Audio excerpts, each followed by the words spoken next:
kabar nih? Pastinya sehat-sehat aja dong. Kembali bersama saya Faradina di acara Bukan Bincang Biasa. Nah, semuanya kalau dengar kata-kata olahraga, pasti yang ada di pikiran kalian itu capek, lelah, berkeringat, lari, itu semua udah biasa kan? Nah, kali ini kita punya salah satu olahraga menarik, unik, juga bisa bermain juga nih melakukannya. Nah, kali ini kita akan memutarkan video profil dari narasumber kita hari ini.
Nah, semuanya tadi udah pada lihat kan video profilnya kayak apa? Sekarang saya udah bersama langsung dengan Aji Galuh Rakasiwi.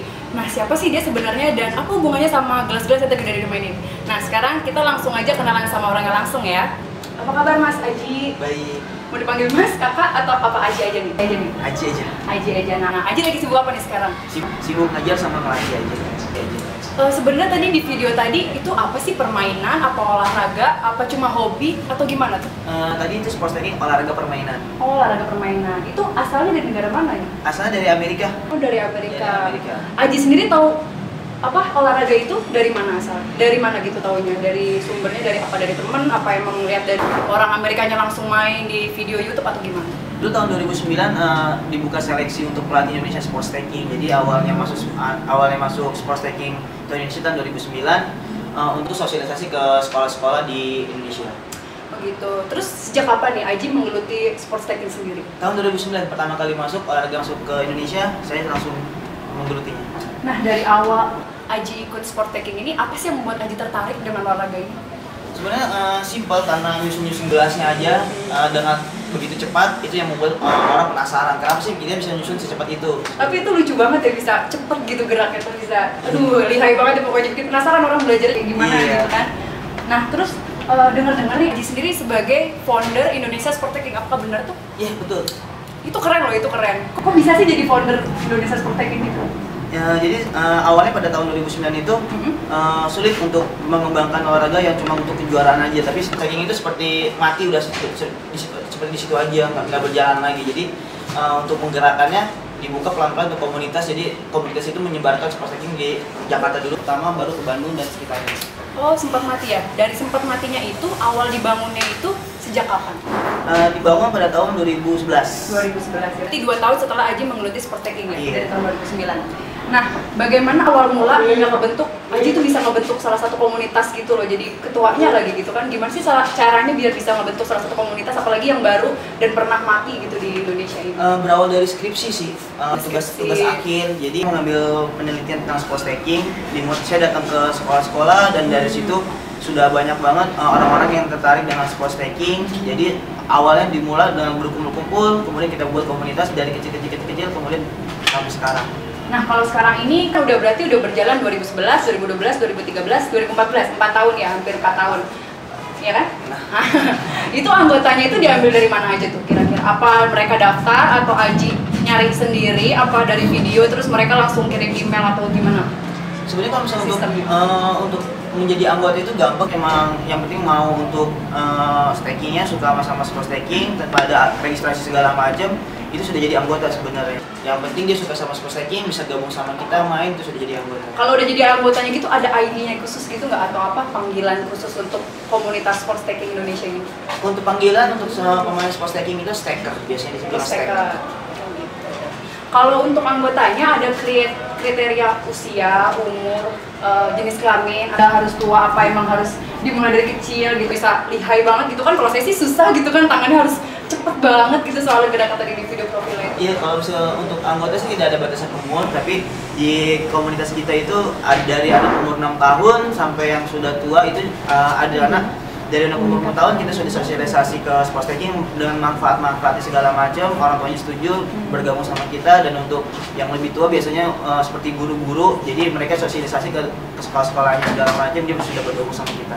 Berarti mayoritas anggotanya itu yang mulai diajar itu yang emang masih umurnya SD gitu ya? Mayoritas SD, SMP yang masih sekolah. Aji sendiri ngajar nggak? Ngajar. Sebagai founder. Terus di mana sih biasanya base campnya buat anak-anak stakernya ini buat ngumpul, buat latihan bareng itu biasanya di mana? Base camp utama kita di Jakarta Barat, di Cafe 12 namanya, di Cafe 12 di daerah Kalideres. Oh, Kalideres. Jauh ya dari rumah saya kayaknya, jadi saya susah kayaknya kalau mau ikut-ikut Kalideres. Kalau mau sih Aji jemput saya aja gitu ikut ke sana. Terus kalau cara ngumpulin anggota gimana nih? Kita biasanya kalau misalkan kita mau ada latihan, tinggal bisa lewat Twitter atau Facebook, kita komunikasi sama teman-teman yang lain, mereka pasti datang. Gitu. Kalau dari anggota sendiri atau dari Ajinya sendiri pernah ada pertandingan gitu nggak antara staker-staker yang lain, dan kayak apa sih pertandingannya gitu? Kalau untuk kejuaraan di dalam komunitasnya itu sering, biasanya kita ngadain setiap bulan untuk menambah kecepatan mereka juga, tapi untuk kejuaraan untuk tingkat internasional saat ini masih belum ada.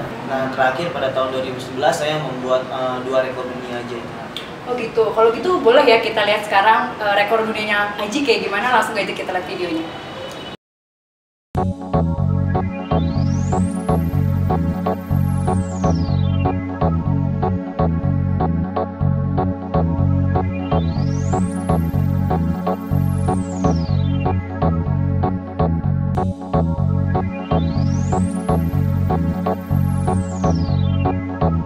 Itu keren banget loh, bisa rekor dunia. Siapa lagi coba orang Indonesia bisa dapetin rekor dunia kayak gitu ya kan?